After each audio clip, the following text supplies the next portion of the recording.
بله مسله چې دې سره تعلق ساتي او ډېره اهمه مسله ده چې په کوم وخت کې ماشوم سنت کول پکار دي.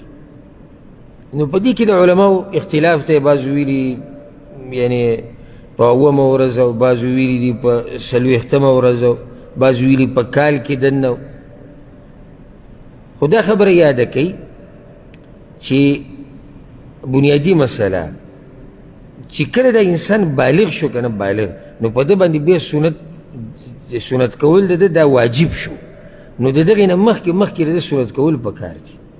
او صحیح خبره دا ده لکه شیخ الاسلام ابن تیمیه رحمه الله نورو علماو ذکر کړې ده چې دې کې شریعت څه وخت نه دی ښوولی چې دی په اومه ورځ ماشوم سنت کې، که کال بعد به سنت کې، که 40 ورځې بعد به سنت کې. دې کې شریعت څه وخت نه دی ټاکلی. خو صرف دومره ده چې غوره طریقه دا ده چې څومره ماشوم کم عمری او د سنت کړی شي، دا غوره طریقه ده. د هغې فایده دی چې د تکلیف لکي، او چې څومره عمر ډیریږي نو تکلیف ورته ډیریږي. نو غوره طریقه دا ده چې څومره ماشوم وړوکی او کم عمره یو بدني تنکۍ او دې سنت کړی شي، نو دا د دې ماشوم دپاره غوره ده. او بس داسې زموږ په دې ملکونو کې مونږ یعنی تاسو هم لیدلي، مونږ هم لیدلي لوی ماشومانان به ګرځي د 10 کالو 8 کالو 11 12 دې له سنت کړی نه. نو دې کې بیا تکلیف دی ماشوم ته.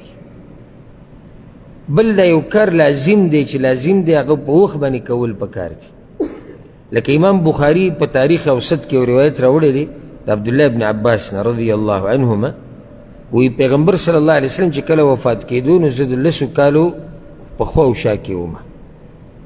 10 کالو خوا او شا یعنی 12 14 11 14 دا ټول د خوا او شا کې راځي. وانا مختون، او کله چې پیغمبر صلی الله علیه وسلم وفات کېدو وانا مختون زه سنت کړی شوی وم. یعنې دا په دې دلیل دی چې هغوی به ماشوم د بلوغ نه مخکې سنت کړه.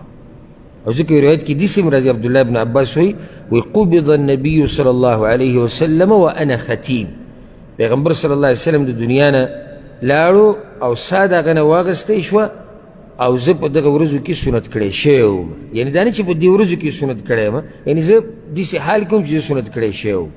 نو دا دلیل دی په دې باندې چې ماشوم سنت کول دا وختي پکار دي، دې لیټ کول دا ښه خبره نه ده.